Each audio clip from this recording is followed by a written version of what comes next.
V'daber Hashem Moshe Lema Rei Korosi B'Shem Betzalel Ben Uri Ben Chur Lamat Yehuda. You should see that I've called in the name Betzalel Ben Uri Ben Chur Lamat Yehuda. Betzalel, the son of Uri, the grandson of Chur, who was from the tribe of Yehuda. So the most obvious question is, normally when we trace a person's pedigree, you trace it one generation. But yet here, we trace it back to Chur, which is two back, Lamat Yehuda. To identify from which tribe he is, that's important. But in terms of going back the extra generation, the question is why? Now, who is Chur? Chur was the son of Miriam. That's who Chur was.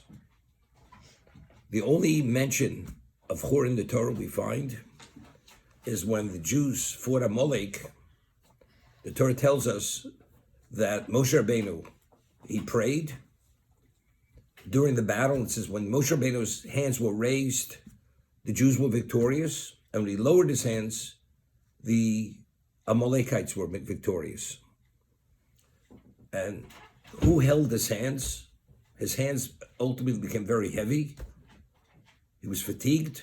So it says Aaron was on one side, holding up one hand, supporting it, and Chur, his nephew, the son of Miriam, was on the other side. Now, what happened to Chur? So the Torah tells us, together with the Midrash, the Torah alludes to it, that when Moshe Rabbeinu, according to the Jews' calculation, was delayed and did not return in time, there were murmurings that Moshe Rabbeinu is no longer alive. And we'll discuss the Chazal.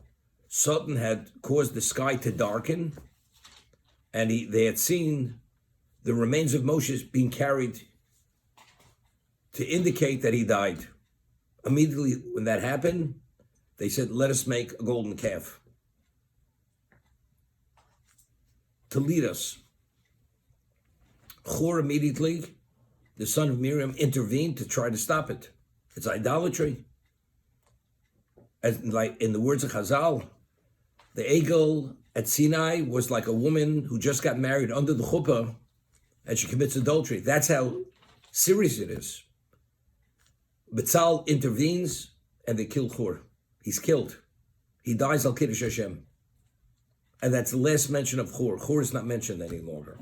He's mentioned then, no other mention. He was killed. So what did Chur do? Chur gave his life to prevent the ultimate Chil Hashem from taking place. And if you really understand what happened, when at Sinai, until the Egel happened, the Jews had reverted back to pre-sin of Adam. We assume the classification of Odom. Atem Kurim Odom, V'hem Lo Kurim Odom. Literally, we became the equivalent of Odom before the sin of the Eitz Hadas. The evil that was within us was expunged from us. As a result of the Chet Egel, the Jews reverted back to post-sin. If we wouldn't have done the Egel, the Gemara tells us in Avodah Zorah, the Jews became an eternal people. They wouldn't have died. They were no longer subject to death. But because they did the Chet Egel, which is idolatry, whatever the way you understand the level of idolatry, we reverted back to post-sin.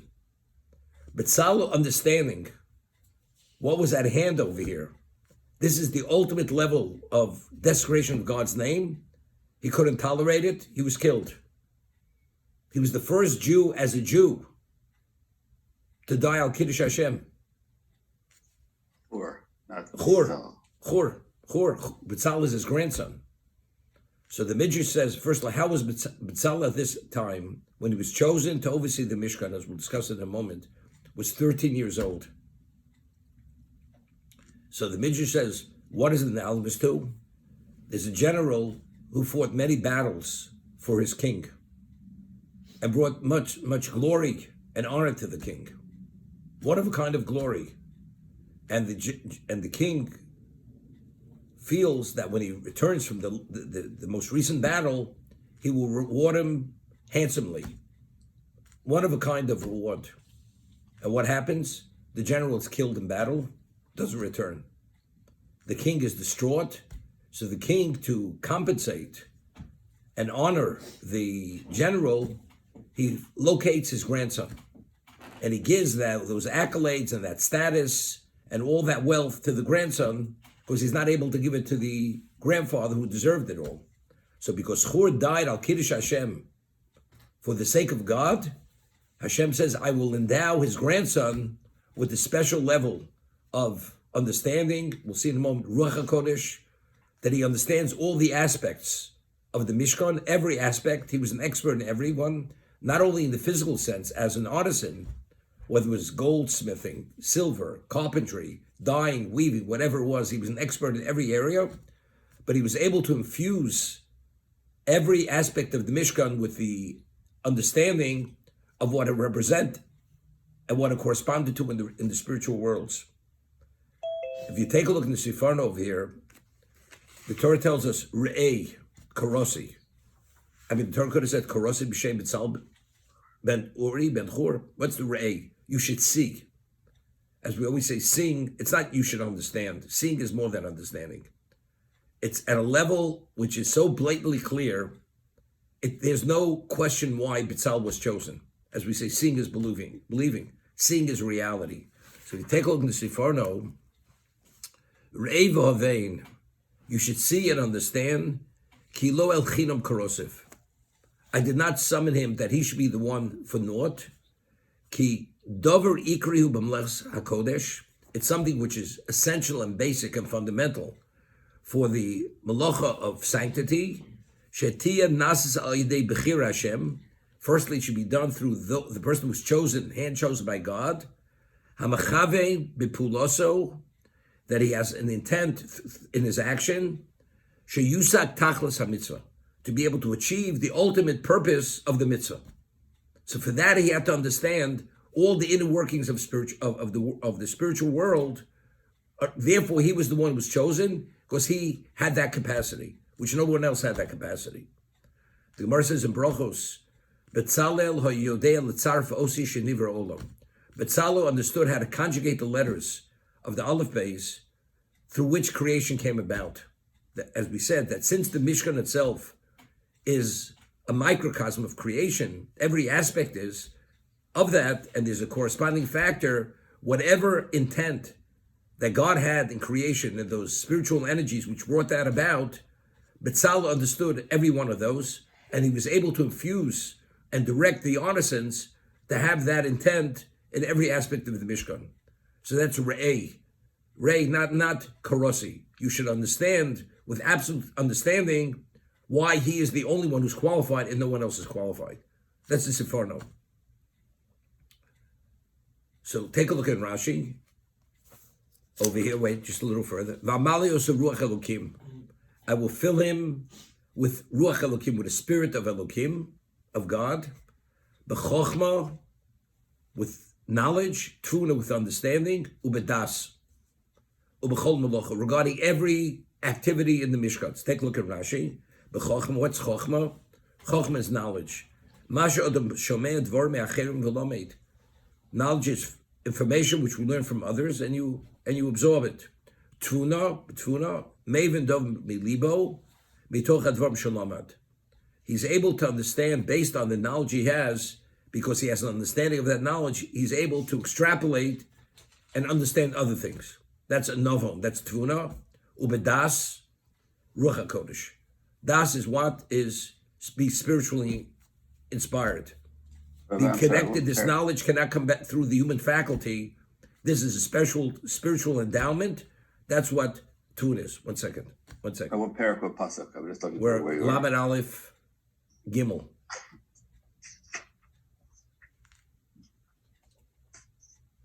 The Orachaim points out, which is something phenomenal. As I said, you have multiple masters, and each one is one of a kind in his field.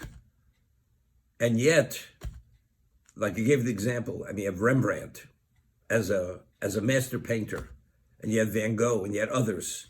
Even though each one has his own genius, and they're one of a kind, but when you look at each of their paintings, each one you're able to discern that this is this master and that's that master.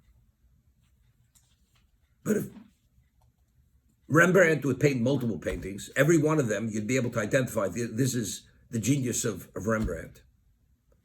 In the Mishkan, you had multiple artisans, craftsmen, which had an ability because they were endowed with this ability, whether it was goldsmithing, silver, carpentry, dyeing, weaving. And you had multiple people in each one of the fields. But every part of the Mishkan looked as if it was done by the same person.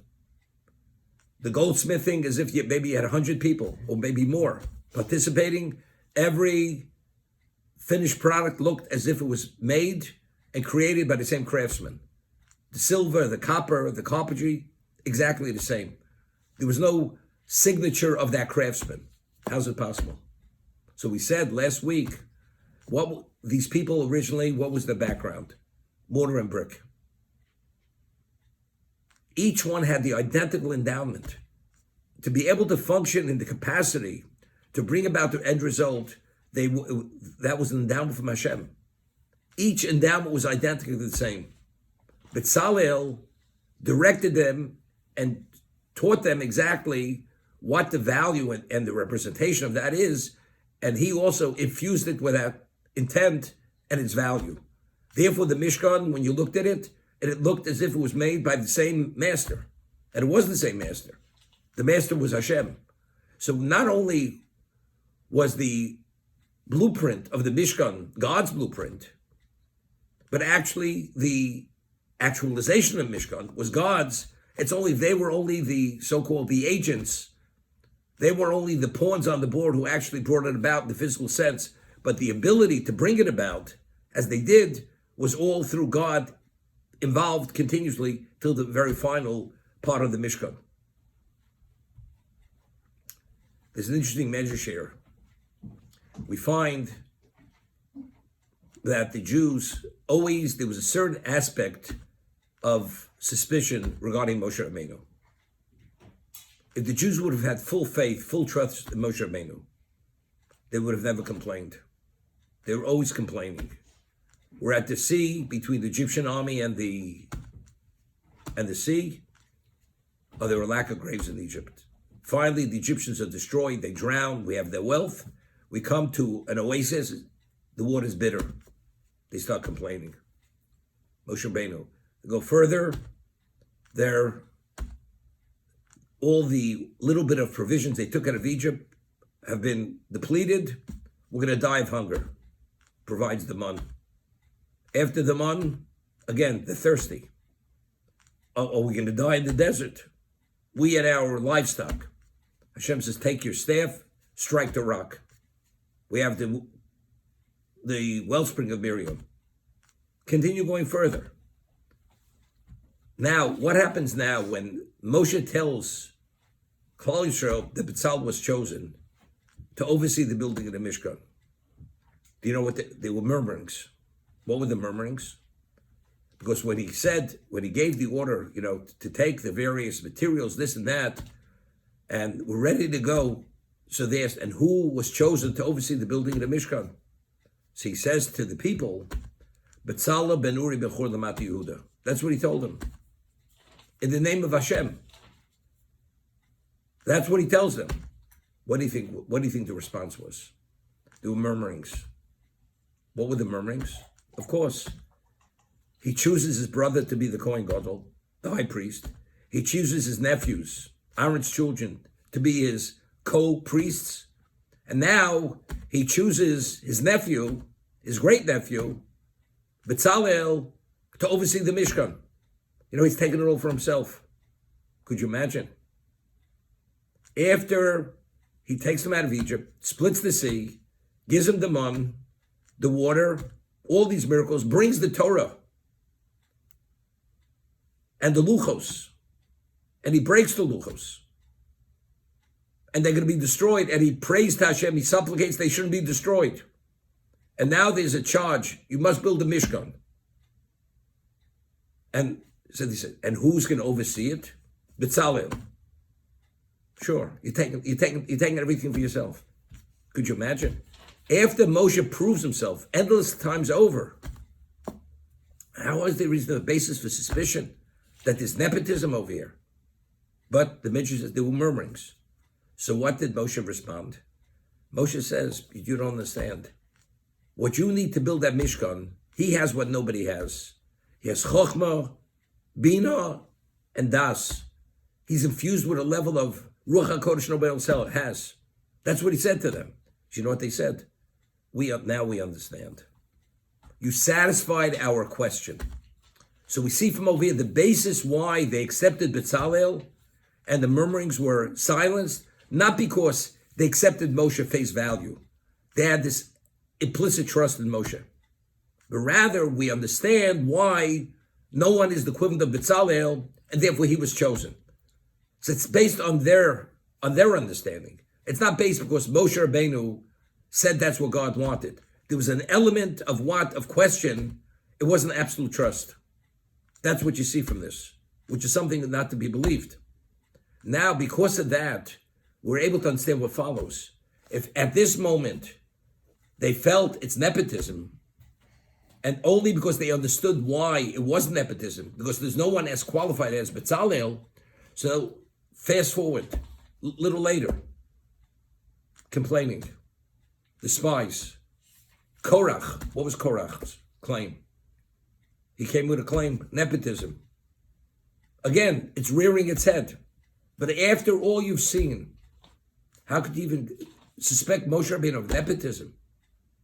And Moshe Rabbeinu is Onav B'Kolodom.